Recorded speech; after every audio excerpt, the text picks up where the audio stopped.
Hello, welcome back, everyone, to the Linguasphere Academy podcast. I'm Alex. And I'm Sam, right here with you. So glad you're with us again. You know, Sam, I had a moment this morning that I'm not very proud of.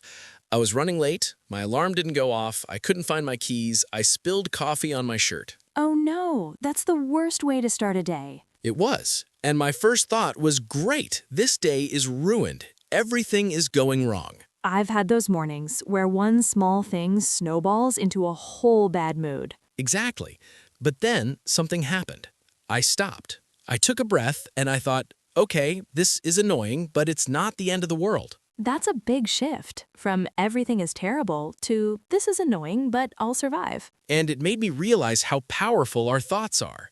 The same situation, spilled coffee, lost keys, can feel completely different depending on how we talk to ourselves about it. Today, our topic is the power of positivity. And we're not talking about fake smiles or pretending everything is perfect. No, not at all. Toxic positivity is a real thing. Pretending you're happy when you're not doesn't help anyone. We're talking about real positivity, the kind that acknowledges difficulty but chooses to focus on what you can control. The kind that says, this is hard, but I can handle it, not, this is fine, when it's not. By the end of this episode, you'll understand how your thoughts shape your reality, and you'll have practical tools to train your brain towards positivity. As always, we'll speak clearly and keep it friendly. Lots of laughs, lots of honesty, because we're not perfect either. So get comfortable. Let's start with a question. Alex, what do you think positivity means? I used to think it meant being happy all the time. You know, the person who's always smiling, always saying everything happens for a reason. Haha, the good vibes only person. Exactly. But I've learned that's not realistic. No one is happy all the time. That's not human. Real positivity is about how you respond to challenges, not avoiding negative emotions, but not letting them control you. It's about choosing your focus. You can focus on what's wrong, or you can focus on what's still right. Let's talk about the science. Did you know that your brain has something called negativity bias? What's that? It means your brain is wired to pay attention to negative things than positive things. It's a survival mechanism. So it's not our fault that we focus on the bad stuff. Exactly. Thousands of years ago, if you heard a rustle in the bushes, it was better to assume it was a tiger than to assume it was the wind.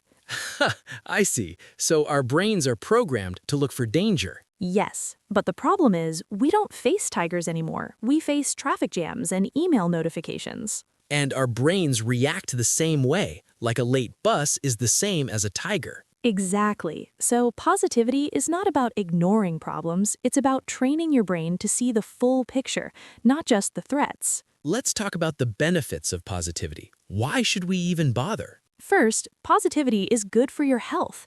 Studies show that optimistic people live longer, have stronger immune systems, and recover from illness faster. Really? Just from thinking positively? It's not magic. When you're stressed, your body produces cortisol, a stress hormone.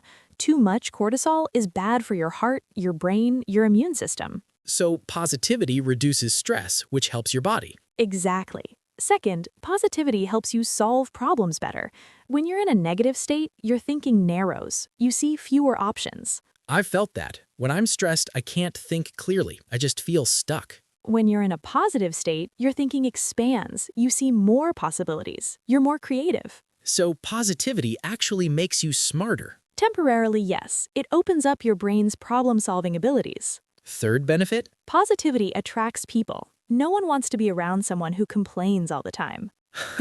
True, the negative Nancy doesn't get many dinner invitations. People are drawn to positive energy. It feels good to be around someone who sees the bright side. So positivity helps your relationships too. Absolutely. Fourth, positivity builds resilience, the ability to bounce back from setbacks. That's huge. Life is full of setbacks. The question is not whether you'll face them, but how you'll respond. Positive people don't have fewer problems. They just handle them better. Now, let's talk about toxic positivity. This is important.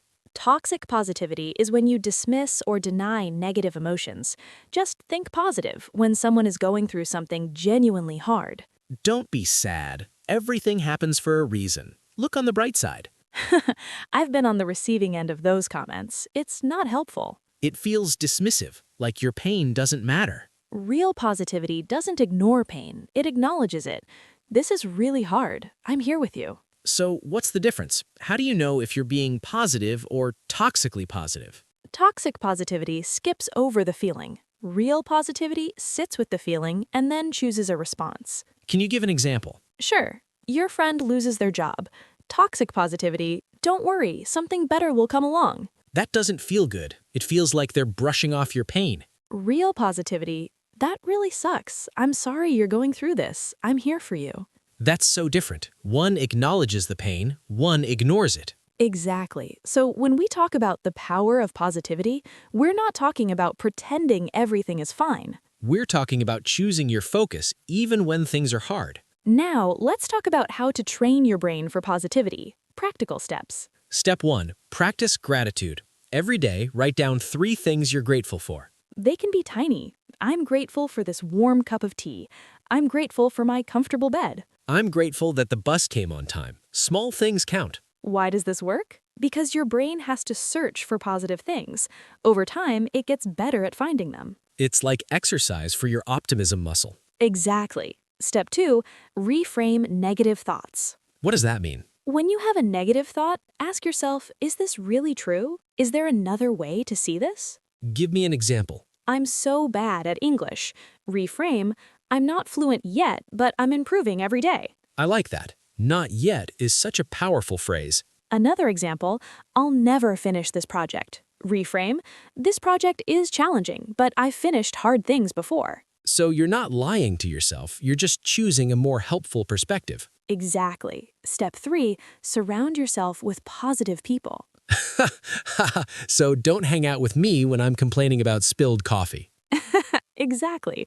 But seriously, the people around you affect your mood. If everyone around you complains, you'll complain more. If everyone is positive, it lifts you up. Step 4, limit negative input. News, social media, certain conversations. The news is so negative. It's designed to grab your attention with fear. You don't have to stop watching completely, just be aware of how it affects you. Step 5. Practice self-compassion. Be kind to yourself. When you make a mistake, don't say, I'm so stupid. Say, I made a mistake. That's okay. I'm human. Would you say, you're so stupid to a friend who made a mistake? Of course not. So don't say it to yourself. Step 6. Focus on what you can control. So much of our stress comes from worrying about things we can't control. The weather, traffic, other people's opinions. You can't control those things, so stop wasting energy on them. Focus on your effort, your attitude, your actions. Those are in your control. Step 7. Celebrate small wins. Did you get out of bed today? That's a win. Did you drink water? Win. Haha, we need to celebrate more. Seriously, small wins build momentum. Momentum builds confidence. Now, let's talk about the power of yet. Oh, I love this.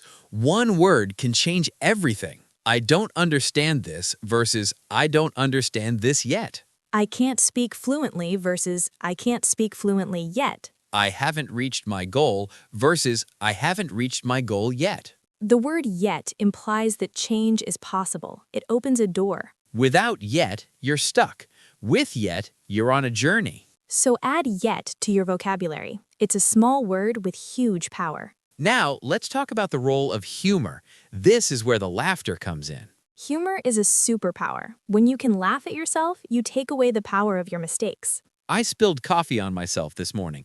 In the moment, I was annoyed, but now it's funny. Haha, I can picture you with coffee all over your shirt. I looked ridiculous, but I laughed about it, and that made the rest of the day better. Laughter reduces stress. It releases endorphins, the feel-good chemicals in your brain. So when something goes wrong, try to find the humor. It might be there, somewhere. And if it's not funny yet, give it time. Most things become funny eventually. Now, let's bring back Maya.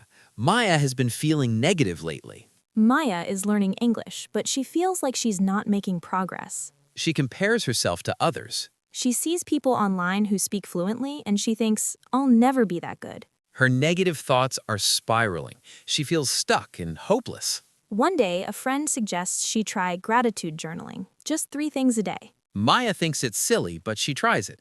Day 1, I'm grateful for my health. I'm grateful for my family. I'm grateful for this warm cup of tea. It feels strange, but she does it again the next day, and the next. After a week, she notices something. She's looking for things to be grateful for throughout the day. Her brain is changing. It's getting better at finding the positive. She also starts reframing her negative thoughts. Instead of, I'll never be fluent, she says, I'm not fluent yet, but I'm learning something new every day. She stops comparing herself to others. She focuses on her own progress. Slowly, her mood lifts. She's not suddenly happy all the time, but she's not stuck in negativity anymore. She has more energy. She's more motivated to study. She's actually making progress. That's the power of positivity. It's not magic, it's practice. Now, let's talk about the connection between positivity and language learning. This is so relevant for our listeners. Learning a language is hard. There are good days and bad days. There are days when you feel like you're improving and days when you feel like you've forgotten everything. Positivity helps you keep going on the hard days. It helps you see progress even when it's slow. Instead of, I'm so bad at this, you can say, this is challenging, but every day I get a little better. Instead of, I'll never understand native speakers, you can say, I don't understand everything yet, but I understand more than I did last month. The yet again. Yes, positivity doesn't make the hard days disappear, but it makes them bearable. And it makes the good days even better. Now, let's talk about how to handle negative people, because they exist. They do. The people who always see the glass half empty, who complain about everything. You can't change them. You can only change how you respond. First, don't take it personally. Their negativity is about them, not about you. Second, limit your time with them if you can. Protect your energy. Third, try to redirect the conversation. That's tough. What's something good that happened today? Fourth, lead by example. Your positivity might rub off on them. But if it doesn't, it's okay to distance yourself. You can't pour from an empty cup. Take care of yourself first. Now, let's talk about the role of acceptance. Positivity doesn't mean you have to be happy about everything. Some things just suck. You can accept that something is hard without pretending it's not. Acceptance is different from resignation. Resignation is giving up. Acceptance is acknowledging reality so you can move forward. This is hard and that's okay. I can handle hard things. That's real positivity. Now, let's talk about the power of visualization. Visualization is imagining a positive outcome. Athletes use it. Performers use it. How does it work? Your brain doesn't fully distinguish between a real experience and a vividly imagined one. So if I imagine myself speaking English confidently, my brain thinks I've done it? Kind of. It builds neural pathways. It makes the real thing feel more familiar. So before a conversation, I can close my eyes and imagine it going well? Yes, imagine yourself understanding, responding, feeling calm. Your brain will be prepared. That's powerful. It is. Give it a try. Now, let's talk about the power of positive affirmations. Affirmations are positive statements you say to yourself. I am capable. I am worthy. I can do hard things. Some people think they're silly, but there's science behind them. When you repeat a statement, your brain starts to believe it. It's like planting a seed. At first, it might feel fake, but over time, it becomes true. So try it. Look in the mirror and say, I am enough. It might feel strange, but keep going. Now, let's practice a conversation about positivity. Hey, Alex, I've been feeling really down about my English. I'm sorry to hear that. What's going on? I feel like I'm not improving. I make the same mistakes over and over. First of all, making mistakes is how you learn. Every mistake is a lesson. I know, but it's frustrating. Of course it is. Learning is frustrating sometimes, but remember how much you already know. That's true. A year ago, I couldn't even have this conversation. Exactly. You've made so much progress. Don't forget to celebrate that. You're right. I focus too much on what I can't do yet. That's normal, but try to also notice what you can do. You're doing great. Thanks, Alex. I needed to hear that. Anytime. That's what friends are for. See how natural that conversation is? Support, encouragement, and a shift in perspective. Now, let's talk about the power of a positive morning routine. How you start your day sets the tone for everything. If you wake up and immediately check your phone, you're starting with other people's thoughts and problems. Instead, try a positive morning ritual. Gratitude, affirmations, deep breaths. Even just 1 minute of silence before you look at your phone. It makes a difference. Now, let's talk about the power of a positive evening routine. Before bed, think of 3 good things that happened today. They can be tiny. I saw a beautiful flower. Someone smiled at me. I drank water. This trains your brain to look for positive moments throughout the day. And it helps you sleep better. Now let's talk about the power of positive language. The words you use shape how you think. Instead of I have to go to work, say I get to go to work. Instead of I have to study, say I choose to study. Instead of this is a problem, say this is a challenge. Small shifts in language create small shifts in mindset. Now let's talk about the power of forgiveness. Forgiving yourself is an act of positivity. Holding on to guilt and shame only weighs you down. You made a mistake. Okay, learn from it and move on. Don't let one mistake define you. And forgive others too. Holding on to anger hurts you more than it hurts them. That's hard, but it's freeing. Now let's talk about the power of helping others. When you help someone else, you feel better. It's a natural mood booster. It doesn't have to be big. Hold the door, listen to a friend, share a kind word. Kindness creates positivity for everyone. Now here's your challenge for this week. Practice one positive habit every day. Write down 3 things you're grateful for.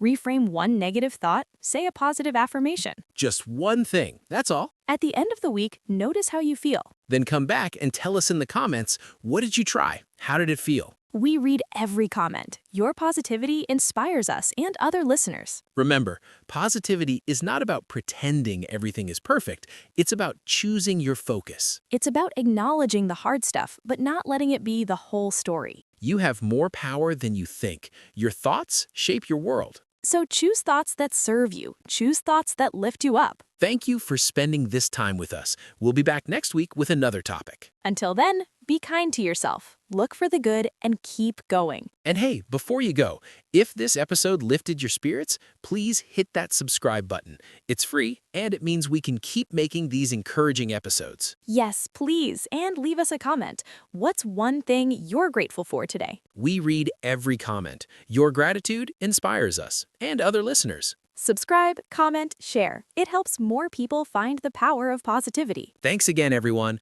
Now go find something good in your day. Bye for now. Bye.